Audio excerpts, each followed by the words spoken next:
2026-27 budget Nirmala Sitharaman గారు parliament లో ప్రవేశపెట్టారు. బడ్జెట్ ఇంట్రెస్ట్ లేదా? చాలా మంది ఫ్రెండ్స్ అడిగారు, ఈ రోజు బడ్జెట్ రేపు బడ్జెట్ కదా ఏంటి అని. మనకేమున్నది, మన కష్టాలు ఏం తీరవు, మనకేం ఒరిగేది ఏం లేదు అని చాలా మంది చెప్తారు. అందుకనా చూద్దాం బడ్జెట్.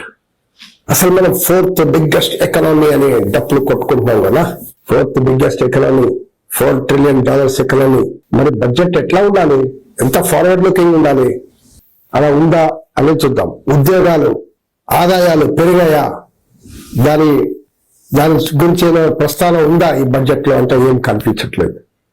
కానీ బడ్జెట్ లో నిర్మలా సీతారామన్ గారు ఏం మాట్లాడినా, ప్రతి లైన్ ప్రతి సెంటెన్స్ మాట్లాడినా ఇదో సౌండ్. ఇది మాత్రం ప్రధానమంత్రి నుంచి, మంత్రుల నుంచి, ఎంపీ నుంచి, వాళ్ళ పార్టీ ఎన్డీఏ వాళ్ళు చప్పట్లు కొట్టాడు. ఇదిగో ఇక్కడ నేను 500 కోట్ల రూపాయలు పెంచాను అంటే అసలు వీళ్ళు ఆయన ఏం చెప్తుంది వింటున్నారా లేదో, అంతా ఆర్కెస్ట్రా లాగా ఆ లైన్ ఫినిష్ అవ్వగానే కొట్టుడు. అదే ఈ బడ్జెట్ స్పెషాలిటీ అనేది కల్పించదు. గత సంవత్సరానికి ఈ సంవత్సరానికి పోల్చుకుంటే కూడా ఈ బడ్జెట్ లో పెద్ద తేడా లేదు. మీకు బడ్జెట్ సైజ్ లో కానీ, క్యాపిటల్ ఎక్స్పెండిచర్ లో కానీ దాదాపు ఆల్మోస్ట్ సేమ్, ఇటు మార్పులు తప్ప ఆల్మోస్ట్ సేమ్. రెవెన్యూ రిసీట్స్ అనేది చాలా ఇంపార్టెంట్ బడ్జెట్ లో. లాస్ట్ లో కూడా మాట్లాడుకున్నాం, అది కూడా పెద్ద చేంజ్ లేదు. అంటే నెక్స్ట్ ఆదాయం. ఇప్పుడు బడ్జెట్ అనగానే ఇన్కమ్ ఎక్స్పెండిచర్ కదండి. ఇన్కమ్ మాట్లాడాలి కదా, ఫస్ట్ ఇన్కమ్ ఎక్కడి నుంచి వస్తుంది, ఎంత వస్తుంది మాట్లాడాలి, తర్వాత ఎక్స్పెండిచర్ మాట్లాడాలి. సో ఇన్కమ్ లో పెద్ద చేంజ్ అయితే ఎక్స్పెండిచర్ ఏముంటుంది చేంజ్. సో బడ్జెట్ ఏముంటుంది సేమ్. అప్పుడు బారోయింగ్స్ అంటే కేంద్ర ప్రభుత్వం తీసుకునే బారోయింగ్స్ 17 లక్షల కోట్లు, ఇంట్రెస్ట్ పేమెంట్స్ 14 లక్షల కోట్లు. అంటే ఇవన్నీ ఇంకా ఉన్నాయి, అంటే ఇవన్నీ మనం పే చేయాలి. మన సెంటర్ కి 55 లక్షల కోట్ల రూపాయలు ఆదాయం ట్యాక్స్ రిసిట్స్ ద్వారా వస్తుంది, ట్యాక్స్ నాన్ ట్యాక్స్ రిసిట్స్ ద్వారా వస్తుంది. స్టేట్స్ ఎంత ఇస్తున్నాయంటే స్టేట్స్ కి బాగా పంచాలి కదా, రాష్ట్రాలకి 34 రాష్ట్రాలు ఉన్నాయి కదా, యూనియన్ టెరిటరీస్ వీళ్ళందరికీ. అక్కడ చాలా తక్కువ, సేమ్ అమౌంట్ పంచుతాం అని చెప్పేసారు. ఫైనాన్స్ కమిషన్ రికమెండేషన్ ఇచ్చింది, సేమ్ కమిషన్ సేమ్ అమౌంట్ పంచుతాం. అంటే రాష్ట్రాలు డెవలప్ కావా? రాష్ట్రాలు డెవలప్ కాకపోతే దేశం డెవలప్ అవుతుందా? రాష్ట్రాలు కూడా ఖర్చులు పెరుగుతాయి కదా. మరి దానికి అనుగుణంగా వాళ్ళు కూడా డివాల్యూషన్ చేయాలి కదా. మన రిపబ్లిక్ అదే కదా, రాజ్యాంగం చెప్పిన ఫెడరేషన్ ఆఫ్ స్టేట్స్ మనం మాట్లాడుకుంటున్నాం.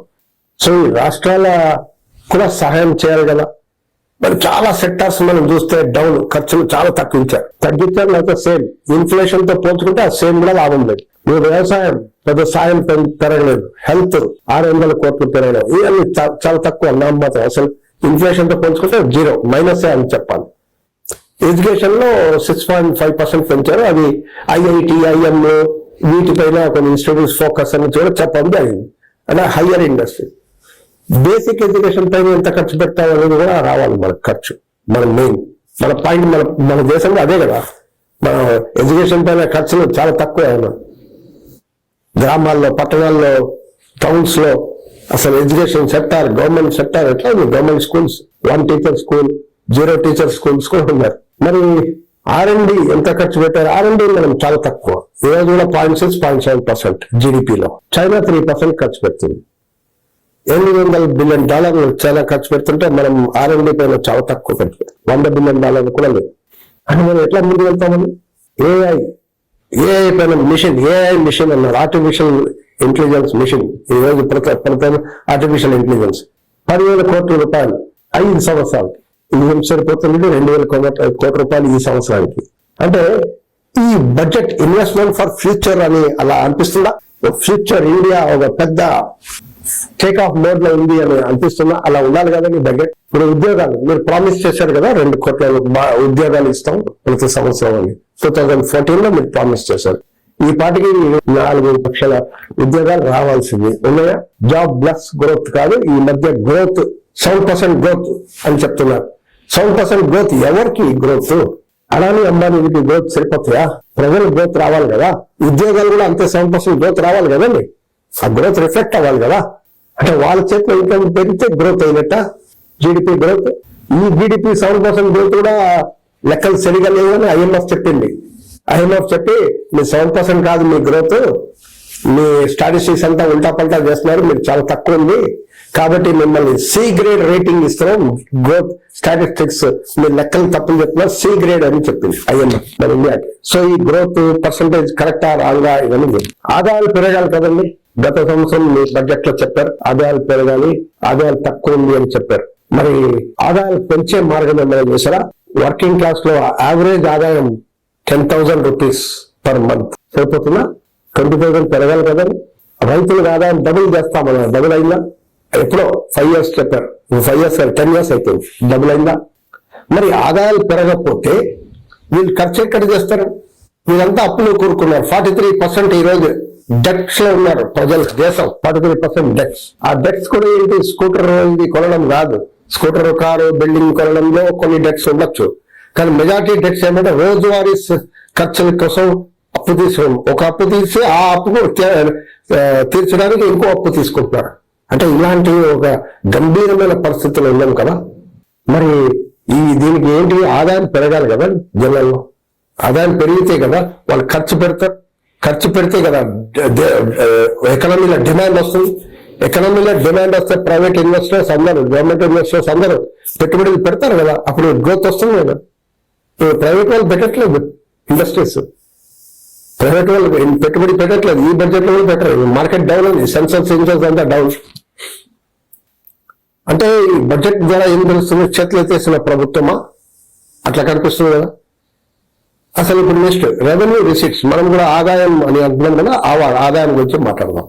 ఆదాయం పెంచకపోతే మీ ఖర్చులు పెరగవు, ఖర్చులు పెరగకపోతే దేశం పెరగవు, బడ్జెట్ సైజ్ పెరగదు. ఆదాయం ఎట్లా పెంచుతారండి? 1% పాపులేషన్ దగ్గర 40% సంపద ఉంటే వాళ్ళపైన ఆదాయం మీరు వసూలు చేయరా?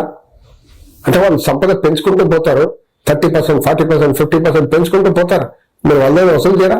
380 బిలియనీర్స్ ఉన్నారు, ఒకప్పుడు 100 బిలియనీర్ 2014లో. ఈ 10 సంవత్సరాల్లో, 12 సంవత్సరాల్లో, 11 సంవత్సరాల్లో 380 బిలియనీర్స్ అయిపోయారు, శతకోటీశ్వరులు. మరి వీళ్ళ దగ్గర వసూలు చేయరా? లేకపోతే ఎట్లా? 10 లక్షల కోట్ల రూపాయలు వసూలు చేయండి, 10 లక్షల కోట్ల రూపాయలు అదనపు ఎక్స్పెండిచర్ అవుతుంది. మీ బారోయింగ్స్ తగ్గుతుంది, ప్రభుత్వం, కేంద్ర ప్రభుత్వం బారోయింగ్స్ తగ్గిపోతుంది. దీంట్లో తగ్గిపోతే మీరు ఇంకా ఖర్చులు పెట్టచ్చు. ఉద్యోగాలు ఉన్నారు, ఉద్యోగాలు అంటే నరేగా ఒక స్కీమ్ ఉండేది, ఒక యాక్ట్, చట్టం పార్లమెంట్ లో, దాని ద్వారా కనీసం చాలా మందికి, కొంతమందికి రైట్ టు వర్క్ గ్యారంటీగా ఉండేది. ఇప్పుడు అది మార్చేశారు, జామ్ అని పెట్టేశారు, రైట్ తీసేశారు. సో ఇప్పుడు రైట్ హక్కు కాదు అంటే ఉద్యోగం అనే హక్కు లేదని చేసేసారు. మీరు ఆ 100 days వర్క్ గ్యారంటీ హక్కు ఉండేది, ఇప్పుడు ఆ హక్కు తీసేశారు. సో ఉద్యోగాలు పెరుగుతాయి. ఇప్పుడు రేపు రాబోయే చాలా డేంజరస్ ఉంది. రేపు ఎలక్ట్రిసిటీ బిల్లు రిఫార్మ్స్ బిల్ పెట్టబోతున్నారు పార్లమెంట్ లో, ఇదే సెక్షన్ లో, బడ్జెట్ సెషన్ లో. ఎలక్ట్రిసిటీ మినిస్టర్ చెప్పారు, పవర్ మినిస్టర్. ఆ ఎలక్ట్రిసిటీ రిఫార్మ్ బిల్స్ లో ఏముంది? ప్రైవేట్ కి ఇవ్వబోతున్నారు డిస్కామ్లని. డిస్కామ్ ప్రైవేట్ కి ఇస్తే ఇప్పుడు అడానీ, టాటాలు వీళ్ళు వచ్చి అంబానీలు వీళ్ళు తీసుకుంటారు, డిస్కామ్ వీళ్ళు వసూలు చేస్తారు మీ దగ్గర. మీటర్ వేసి స్మార్ట్ మీటర్ అని చెప్పి ATM లాగా మిమ్మల్ని మీరు కట్టకపోతే కట్టదు, కరెంట్ ఉండదు మీకు. వాళ్ళు ఎంత చెప్తే అంత కట్టాల్సిందే. వాళ్ళ ధర 3 రూపీస్, 3 రూపీస్ కాదు, మేము 5 రూపాయలు పెంచితే 5 రూపాయలు కట్టాలి, 10 రూపాయలు పెంచితే 10 రూపాయలు కట్టాలి. ప్రైవేట్ చేతిలో డిస్కౌంట్ వెళ్ళిపోతే పెద్ద డేంజరస్, ఎలక్ట్రికల్ షాక్ రాబోతుంది రేపు బిల్లు. పెట్రోల్, డీజిల్ ఆల్రెడీ మనం చూస్తున్నాం, అంతర్జాతీయ ధరలు తగ్గినాయి, కానీ మనం మాత్రం ఎక్కువ ఇస్తున్నాం, పే చేస్తున్నాం. గ్యాస్, పెట్రోల్, ఇవన్నీ LPG. సో ఆదాయాన్ని పెంచి ప్రభుత్వ ప్రజలకి ఒక రకంగా సిస్టమేటికల్ గా collective working, education, health, basic facilities ఇస్తూ ఆ రకంగా కల్పించాల్సిన బాధ్యత ప్రభుత్వానికి కదా. ఆదాయాన్ని పెంచి ఆ రకంగా ఖర్చులు పెంచి చేయాల్సిన పని ఉంది. ఈ బడ్జెట్ అలా ఉందా? మీకు ఎలా అనిపిస్తుందా? ఒక టేక్ ఆఫ్ స్టేజ్ లో అనిపిస్తుందా? ఒక ఫార్వర్డ్ లుకింగ్ బడ్జెట్ లాగా అనిపిస్తుందా?